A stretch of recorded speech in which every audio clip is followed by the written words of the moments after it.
I think reading the signs around you is a serious skill. It's important to understand that to everything there is a season. Sometimes you just need to hit the road, Jack. Let's see how many more songs can I possibly fit into this? No, actually, that's plenty because this is about knowing the limit of something. Sometimes life is actually about jumping out of the window before someone pushes you out of it. Proverbially, of course, no real defenestration here, please. The thing about jumping out of windows is, unless they're on the first floor or above a bed of puppies, it's really scary to stare out of it and worry about the dangers of where you're going to land, especially if behind the window you're standing in a really nice room. I definitely have sat in beautiful, cushy window seats. I often think about one particular window that I probably should have leapt out of when I started to feel like the time was right. I could have packed a lunch, my AirPods, and a big, trusty parachute and jumped right out of it. But it is easy to be comfortable. If you've been listening to this show, then you know we've heard a lot about how it's hard to make decisions that uproot us from the well-known, the well-liked. So, I waited. And yeah, I did. I got pushed instead.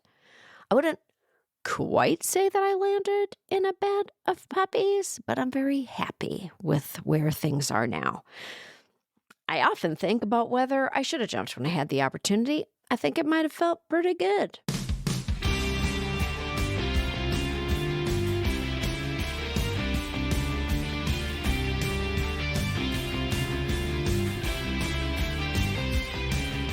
This is Choice Words. I'm Samantha Bee. My guest today is comedian Roy Wood Jr., and I love him. We talked about jumping out of the window before you're pushed, something he took seriously before deciding to leave The Daily Show last year.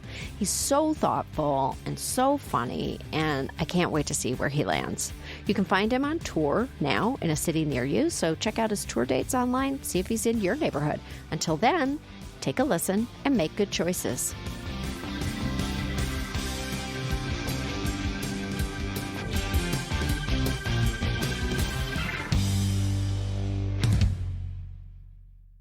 Roy, I'm so happy to be talking to you today. Thank you for saying yes to this.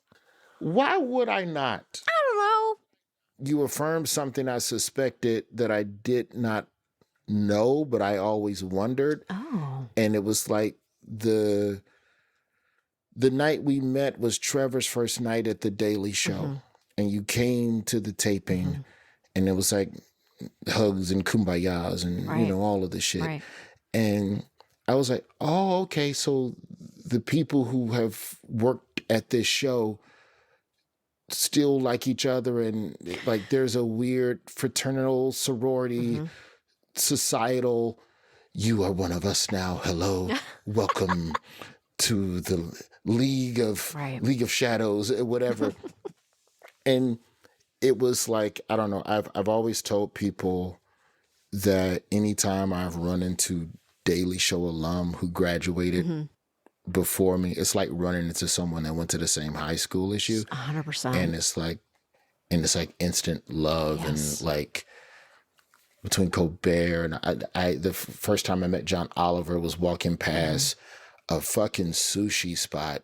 This is like year 2 of the Daily Show. Right. And then he calls me over and I want to talk to you about a few things. And then okay, I'm going to give you a little context for this podcast before we kick it off, which is that we always start the conversation by talking about like the way that you make choices and like big decisions in your life. And I know you've had a few big decisions that you've been making recently. And we will definitely talk about that in earnest for sure to the level that you wish. But can I... I'm an open book. I don't... Just ask me anything. Can I start? Let me start here. Let me start by asking you how you make big decisions in your life. I have always operated from a place of I do not have a light at the end of the tunnel. I have a light in the tunnel, but it is the train coming to run me over. This light is terrifying. So therefore, ergo, continue to run in the dark. at the entirety of my career from 1998 at age 19 Yes. until now has been calculated decisions in dense fog of varying degrees of visibility. Right. There's times where I have good, decent visibility, Yeah. but it's still overall, I'm still driving in fog. I really don't know. This is the first time in my career where I feel like I have a plan beyond a year or two, where I have laid out like a 3-year arc of, okay, this and this should lead to this. And after 5 years, we should know where we are. And if not, then we'll move back to the South and do radio, and I will just work the road and get a house and co-parent, and it'll be fine. Like, I have those steps laid out. Right. So the majority of my decisions in my life that have been cataclysmic were made out of fear or force. It's not bold. It's not some sort of, life decisions involving me are pretty swift. Involving other people is where I become hesitant or anxious, avoidant, if you want to get into personality therapy, mumbo jumbo shit. Right. But if it's about having a tough conversation with someone, Yeah. that takes a while for me to do. Okay. But if we're talking about major life decisions, more often than not, they're done pretty swiftly. Yeah. And it's usually when I'm in a position where I feel like I have no choice. The only difference over the decades when I've made those decisions is that I feel less fear and uncertainty on the backside. I'm finally at a place where I trust myself to be able to, okay, I know how to navigate this. Right. At least okay, I'm falling down the side of the building, but I get it. Fine. It's Batman falling. Okay, where's your grapple gun? All right, get your grapple gun. Sure. I'm not screaming horrifically Right. as I go down the building anymore. So that has changed, but it's still driving in fucking fog. Right. Aren't we all truly driving in fog? It's just Yeah, like and it might be varying. a semi that comes out of nowhere. It's also we're like just in front of we're you. like in a career that is there's no like clear picture of what it's gonna look like. Like there's no. And the rules change. Yes, they really do. You're literally playing a game where they go, okay, all right, now this basket is worth 1 point, that basket's worth 5 points. Yeah. Okay, never mind. This is now out of bounds. Right. That's inbounds. You now have 2 more teammates. Right. Right. It's like, what? Right. Yeah, and now the baskets are on the sidelines. They're no longer at both of the other ends of the court. And it's like, that's entertainment. Right. Being in entertainment is literally playing a game where the rules constantly shift and slide on you, and you have to anticipate it. Yes. And you can't always. And that is why, and I appreciate what you say about kind of like falling down the side of a building, but being like more prepared to, you're like, well, I know how to save my own life. Like I know how to create my own, I may build my own safety net. I don't give a shit. Okay, whatever. That's literally what it is. It's, okay, this felt like the safest choice. Jumping out the building felt like the safest choice.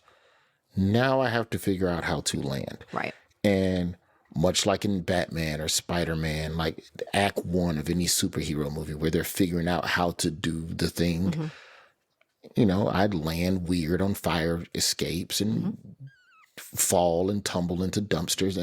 And slowly I learn how to fucking whip my web and fling the grapple gun and move smoothly after falling. And so anything that happens now in my career, I know where the grapple gun is. Yes. And if not, I can figure out where and what I need to do to stop the fall.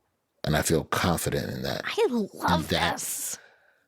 But don't ask me what, because I don't fucking know. No. But I know I'm not going to splat against the street.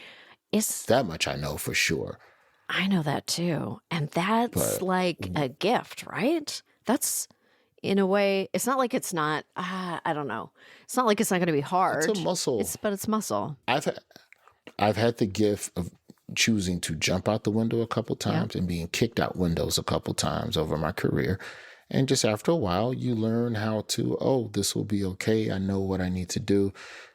To the point where now I'm even more conscious about the people that I surround myself with. to make sure that I'm not even with people that are negative and are screaming their ass off while we both fall down the side of the building. Right.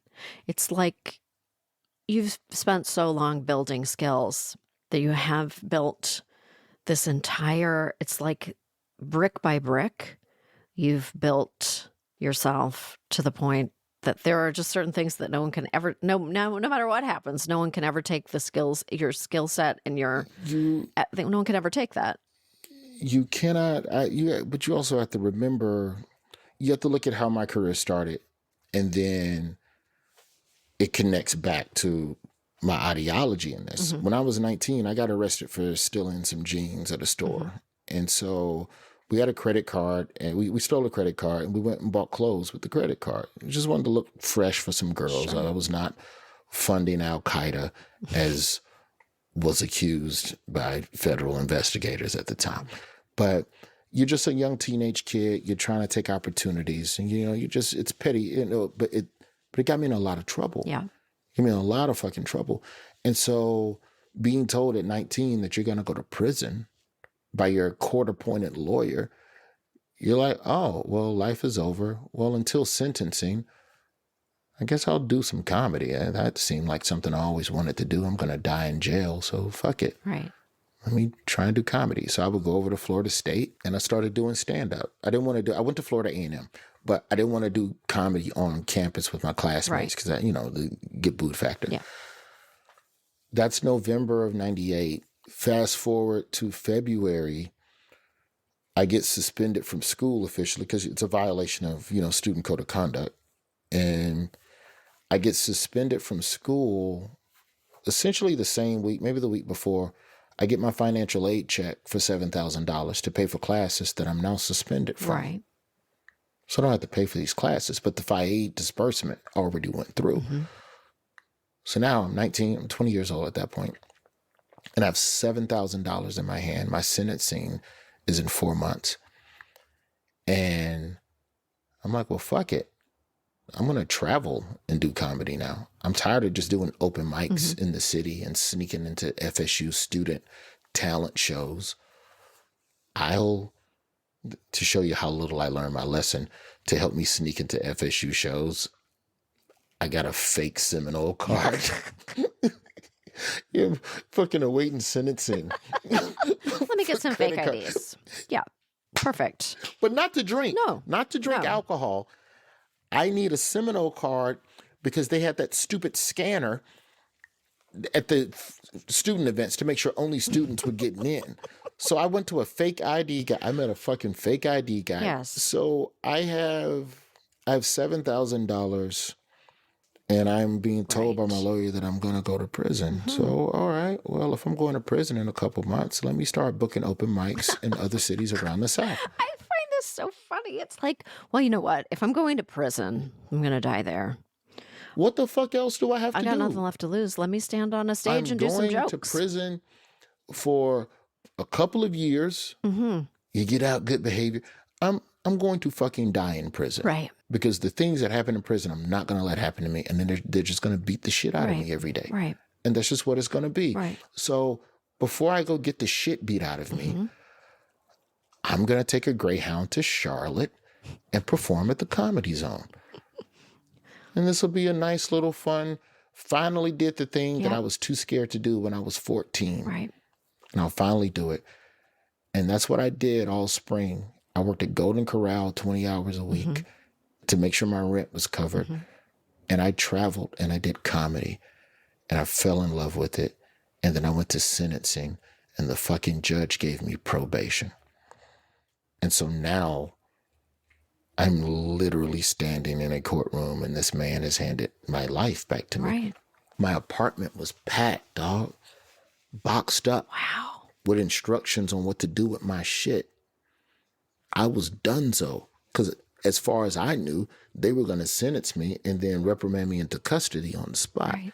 So, my lawyer told me to get my affairs in order, so that's what the fuck I did. Wow. And then this motherfucker gives me probation because, one, I was still in school. Oh, yeah.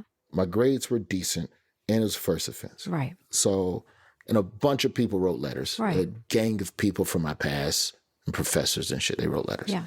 So that's how I got into stand-up. And when I say like on some emotional rock bottom, there is nothing in this industry that is as scary as thinking that today is your last day of freedom. Right. So I will jump out of every fucking window that you can set up in front of me. I'm not scared. I may not have a plan. Mm-hmm. I might move emotionally without, thinking strategically, but that was like the beginning of everything. And so I get back in school and I end up graduating. I get my degree in journalism. And so without knowing it, that whole 3 years, that last 3 years of school was the suspension year and then junior, senior year were essentially, as Tracy Morgan described his time on SNL, that was my Dagobah system, where I learned the basics of stand-up and the basic psychology of people. Right. Because if you want to do comedy every week and get paid to do it in the South, you have to perform for a different demographic every night, because no one demographic can sustain you 5-6 days a week. Mm-hmm. So I learned rednecks. I learned, the rhino type conservatives. I learned black people. I learned teenagers, and this is back when MTV Road Rules, and they had the Spring Break House in Panama City. I used to perform at Fort Walton Beach.